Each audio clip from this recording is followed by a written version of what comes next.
Good morning, good afternoon, good evening, and good night, wherever you are in the world watching or listening. Welcome to the Erin Molan Show. It's so good to have your company. Thank you so much for joining us again. It's a big show. I told you I will say this at the beginning of every episode, but I will mean it very, very genuinely, and I will deliver on it as well. Two big guests. Let me tell you about them first of all before I get into the headlines or the things you might have missed. Arnold Roth is my first guest today, and I wanted to get him on off the back of all these protests that we're seeing in Australia, in Europe, in the UK, in America, where we've got these big hordes of people purportedly caring about humanity, marching and chanting for Intifada, or marching alongside people waving terrorist flags, chanting Intifada. And I wanted to actually show people what an Intifada actually is, what it means. And this man, Arnold Roth, he lost his daughter in an Intifada. It's the anniversary of that this week. And he talks about what it feels like to watch these useful idiots, and that's not even an accurate enough term, it's too kind for them, marching along, calling for the very thing that stole his daughter. He has suffered more than almost anyone I can think of. He continues to fight for justice, and he's a great man. I've also got Abasy coming on off the back of 4 years anniversary of the Taliban taking over Afghanistan. Now, you of course won't see headlines about this or the treatment of women there, or the awful rule under which people there live. He's determined to put it into the spotlight. And he talks about, as well, as someone who fled Afghanistan, fled the Taliban for a better life here in Australia, to actually watch people marching across the harbour bridge and to see a Taliban flag flying there. These are people that have come to our country, and Roman's a perfect example because he wants a better life and he wants the freedoms that we have here in Australia. So for him to watch that was really his reaction. It had a big impact on me. So I can't wait for you to hear that and listen to his take as well. And we also, of course, talk about what is going on in Afghanistan at the moment and why it seems the world does not care. Let me get you across the headlines now before we get stuck into those interviews. And the latest poll in the New York City mayoral race, Mamdani, yards ahead. The socialist, anti-Semitic, and just completely inexperienced, by the way, more so than any other negative attribute he might have. He was a rapper and had a job for about a minute. So in terms of his qualifications to lead, to inspire, to commit to some kind of, public service, I think, well, where have you demonstrated you are capable of that in any field, anywhere? We'll wait and see. He's ahead, of course, though, 44%, of former Governor Andrew Cuomo, who's at 25%, Curtis Sliwa at 12%, and Eric Adams, the current mayor, at 7%. Troops have arrived in Washington, D.C. after Trump announced he was taking over. You'll remember yesterday we spoke about that. 800 members of the National Guard, so they have started to arrive. President Zelensky has spoken ahead of Trump and Putin meeting, and he's basically said no chance at all of Ukraine giving up any of the Donbas region, saying it could be used as a springboard for future attacks. If you didn't get a chance to listen or watch the show yesterday, make sure you do. General Petraeus was my guest, and he spoke in detail about Russia and Ukraine. And he's at odds with the administration when it comes to this. Essentially, he thinks that America and the Allied nations should be giving everything they can to Ukraine to equip them militarily to beat Russia. Otherwise, he kind of thinks it's pointless, in that there won't be an enduring peace. Really interesting. And the Israeli PM, Benjamin Netanyahu, has sent a message directly to the Iranians. And he's sent that to them in a video message. I want to read out a little bit of it for you. He's really clever in how he does this. He speaks directly to them, and this is just a little bit of it. Greetings from Jerusalem. To the proud people of Iran, your leaders forced a 12-day war on us, and they lost miserably. They lie through their teeth, but on rare occasions they tell the truth. A few days ago, the Iranian president said, "We have problems with water, electricity, money, and inflation. Where don't we have a problem? There won't be any water in dams by September or October." Now the PM continues, he's right, everything is collapsing. It's a brutal summer heat. Such hypocrisy. They won't give you water to give to your children. But he then goes on and says, I've got good news. Israel is the number one recycler of water in the world. He then goes on and explains all the different things that they can do and that they will do.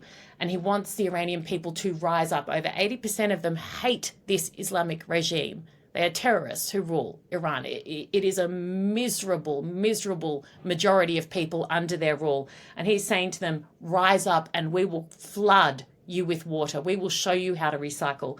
We will, have water for your children to drink and for you to swim in, and essentially it goes on into quite a bit of detail. But have a look at it yourself if you get the chance, because it's we might try and put it up as a separate video. But yeah, another direct reach out from the Israeli Prime Minister to the people of Iran. Okay, now let's talk to Arnold Roth. I spoke about him just a couple of minutes ago, but a little reminder, he lost his daughter in a terrorist attack in Israel. She was only 15 years old. They had the anniversary of what they refer to as this Intifada. So I wanted him to share his reflections on that. Take a listen, have a watch.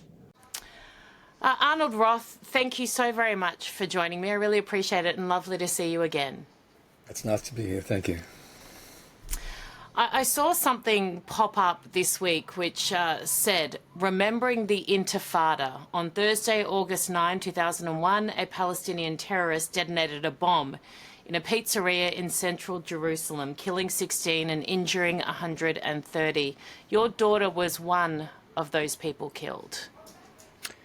That's right. My daughter was 15. Her name was Malki, and she was standing at the counter of the pizzeria with her best friend when a young man with absolutely undistinguished appearance, except that he had a guitar case on his back, stepped up and stood beside them. And they had no way to know that he was a monster. He was a monster. When you look at what is happening in Australia right now, and you see people marching across the Sydney Harbour Bridge chanting for Intifada, as someone who has lost a child and a son-in-law to this extremist terrorism, to an Intifada, how does that make you feel? It reminds me that there are always at least two populations when you're talking about people in the street chanting. One population knows exactly what they're saying, and the other probably doesn't have a clue. Most of the time, those who don't have a clue are the majority, but they're being manipulated, or as the popular expression goes, they're being the useful idiots. For the other part, the part who certainly know what global Intifada means, because that's the chant that we're hearing everywhere, certainly in Sydney, certainly in every other part of the world that I can think of, what they're talking about is a replication of what was done at the pizzeria in Jerusalem, where my family's life was turned upside down. And that means an act of explosive hatred, undirected at individuals, but absolutely not caring about the sanctity of human life, including the lives of the people who go in there with the bombs on their backs, something that is really inconceivable for most of us, including the ones who I would call the useful idiots. Are anniversaries any harder than everyday life for you guys? I can't imagine there would be much difference in how much pain you feel day to day. I don't know, your questions are always so good and they stop me in my tracks. Yes, the memory days, the special days when the calendar says here is the significance, are difficult. They're more difficult because when a person like me is walking around, perhaps in the company of children or grandchildren or my wife or friends, no one really knows what's going on in my head, and nor do I care for people to know about it. On the other hand, when the day is labelled 24th anniversary of the massacre at the pizzeria, then everyone is kind of setting me up for an interrogation. Not everybody wants to hear anything. Not everybody wants to say something. A lot of people feel that they need to at least express a view. And of course, in most cases, they're expressing sympathy. But the reality is that what you walk around with in your head when you're somebody like me who's lost a child, who was really just a child, 15, you're thinking about the person who did it, the idiots who let her go, the people who are refusing to prosecute her, the people who followed her lead, the people who think she's a hero, the people who gave her a TV program that she had for 5 years. There's a lot of populations there to sort of come to terms with. Some of them clearly are idiots. Some of them are not at all idiots and really do identify with the notion that this clever woman, her name was Ahlam Tamimi, she's a Jordanian, and she's still a Jordanian today, free in Jordan, and a media personality, walked up to the front door of the place, told a young religious zealot with a bag on his back, a guitar case on his back, to walk in, but to wait before doing what they both knew he was going to do for long enough so that she could flee, which indeed she did. She ran Coward. away.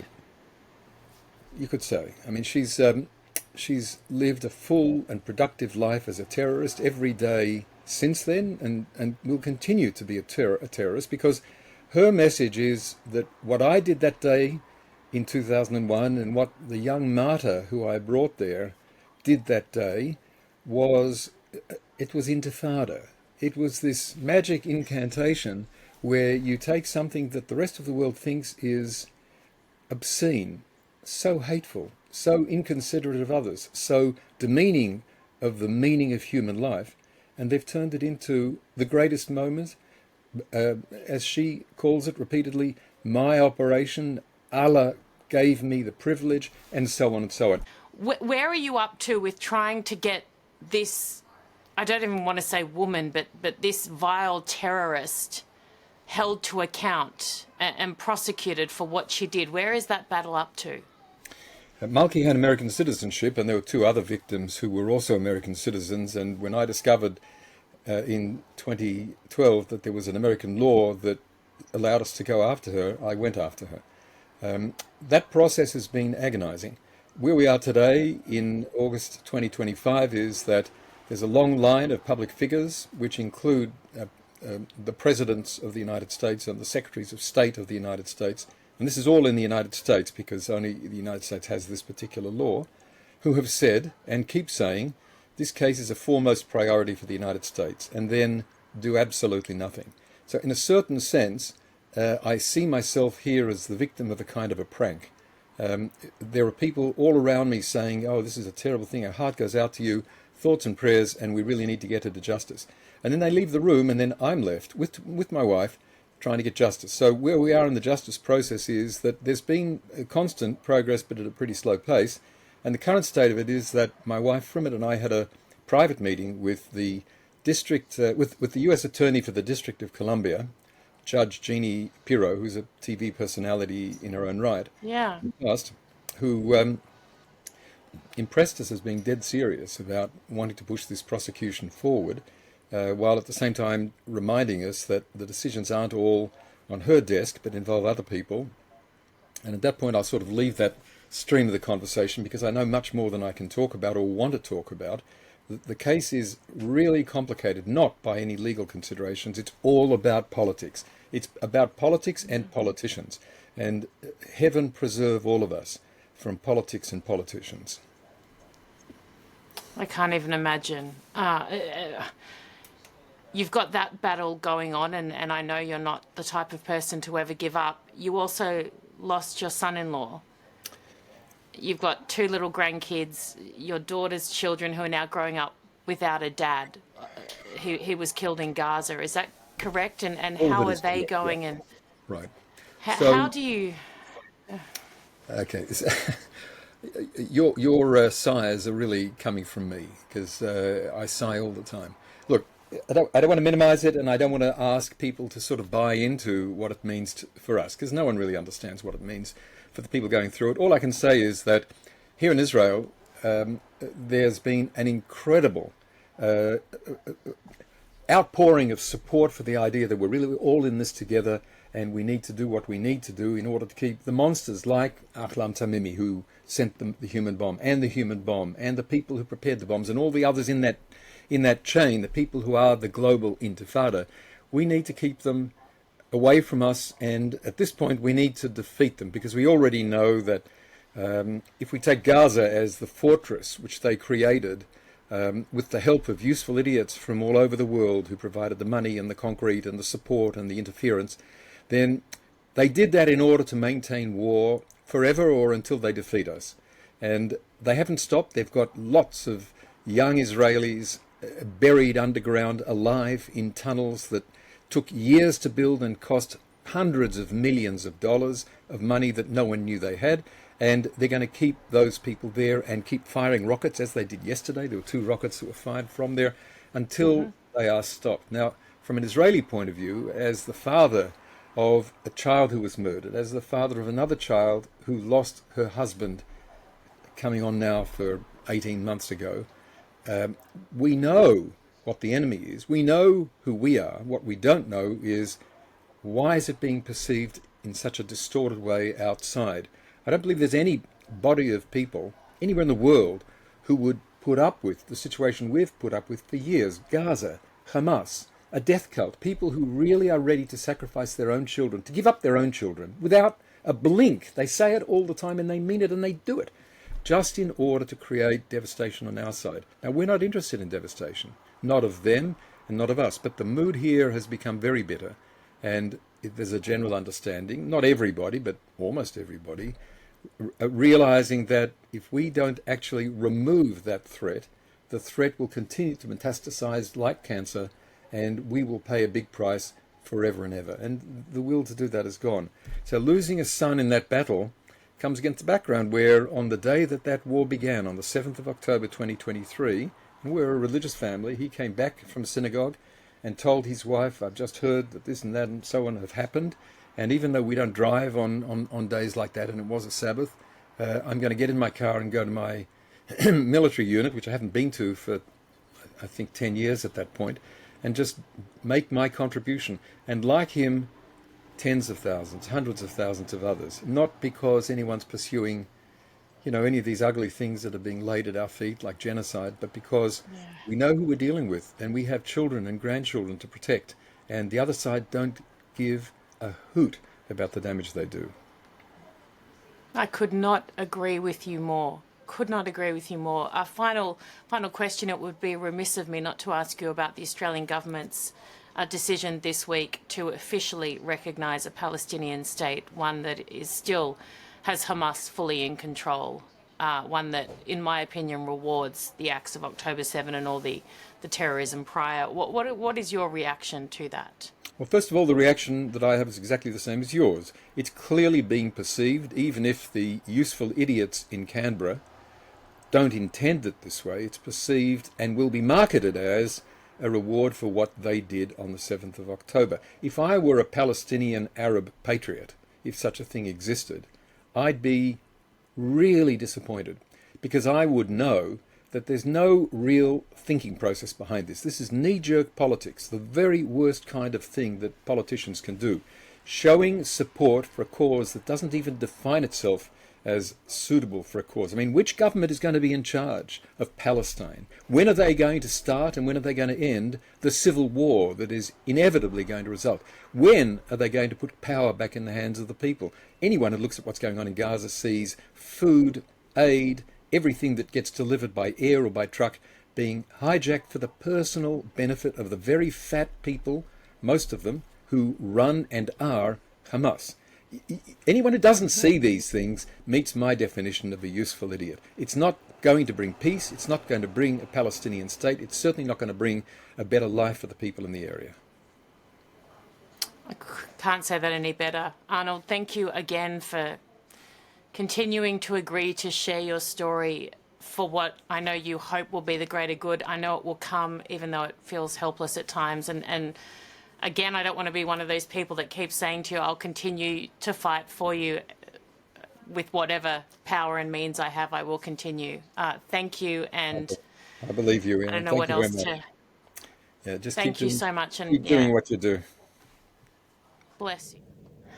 He is honestly an amazing human being and will never, ever give up. I don't know how people like him function, let alone try and do good in the world, but he is incredible. So too, my next guest, Rehman Abasy, who fled Afghanistan, and this is his story. It's been 4 years since the Taliban took back control of Afghanistan, and my next guest, well, he lives that reality every day as someone who is fighting to try and change what is going on in his own country. He also had to leave Afghanistan. Rehman, thank you so much for joining me. Why did you have to flee your own country? Thank you very much, Erin. Thanks for this opportunity. I was a human rights defender in Afghanistan and also an international athlete in taekwondo. And I had a non-for-profit organization in Afghanistan that support disadvantaged communities in Afghanistan, especially women and girls. And we empower women and girls through education, through sport. This was one of the main reasons that Taliban target me and my family in Afghanistan. How scary was it when you realized that they were back in charge and that your life and the life of those people you love was in danger? Yeah, it was very dangerous time for me, for like millions of people in Afghanistan. When the 15th of August 2021, they took over Afghanistan, especially Kabul, and everyone was scared because they killed lots of people. They put in prison many people, and we were on those group that they're looking for us, and we were lucky that we hide ourselves and our family, and we evacuate from Afghanistan fast. How did you get out? Yeah, it was too difficult because there's a lots of organizations involved in my and my family evacuation from Afghanistan, especially Australian Olympic Committee and also International Olympic Committee. We moved from Afghanistan to Pakistan safely. After that, we stayed there for 4 months and we came to Australia. What is it like for women in Afghanistan now, 4 years into their rule? Uh, I think they completely destroy everything related to the women in Afghanistan. There is no rights for women in Afghanistan. They ban everything for women and girls in Afghanistan, and it's almost 4 years that they banned education for women. It's very important for Afghanistan women, and we don't have any doctor, female doctor. We don't have any female politician in Afghanistan. It's just means, and it's not actually means. It's just a group of terrorists and Taliban. They're controlling all over Afghanistan. Why do they hate women so much? And is it hate? What is it that drives this treating them not even as second-class citizens, but as nothing, basically? Uh, I think the main reason, in my opinion, they scared from the women because an educated woman never born a Talib. For that, they scared from that. Because my mom is he was she was a teacher in Afghanistan, and she teach us how to be a human, not how to be a Talib. How can the world help? And I guess the first step in any of this is awareness and talking about it. I think it's very important for the world that they don't recognize Taliban as a government. They're a terrorist group. They're controlling a terrorist group controlling Afghanistan. They put pressure on Taliban. They didn't like recently the Russian they accept the Taliban as a government, and also the Germany accepted two diplomats in their country. And if it's going like this, I'm sure the other countries also they supporting and they recognize Taliban as a government, and they just stand against the Taliban and they support Afghanistan women and Afghanistan people. How does it feel to watch so many in the world paying attention to other conflicts, but not the one that is so deeply personal for you, where people are suffering just as much? Yeah, unfortunately, uh, Afghanistan is completely, it's not on the headlines of news in the world, and no one's take care of Afghanistan, especially the women. For that, we are trying to encourage people, encourage the all other countries as well to stand with Afghanistan. And it's not just matter of few people; it's matter of millions of life and more than 20 millions of women. They're just waiting for the world, and the world must support them. You need the help of the world to do you want, I mean, obviously you want to get rid of the Taliban, but how can that realistically happen? Is it an uprising from within, but for that you need global support? What else can the world do that is tangible, that can help free the people of Afghanistan from the Taliban? Yeah, I think the only things that Afghanistan people need, they just eliminate the Taliban from Afghanistan. Just they're not a government. They're as a terrorist group. They put world in danger, and they are very dangerous for the other countries as well. And there's no way to deal with the Taliban, negotiate with the Taliban, because they're not listening to the world. They have some means that they have a Kalashnikov in their hand. They're just killing the people. So when you see people in Australia marching with the flags of ISIS, Al Qaeda, of extremist terrorist organizations, how does that make you feel? Yeah, unfortunately, it's very sad. It's very sad when you saw this. Recently, I saw like a Taliban flag.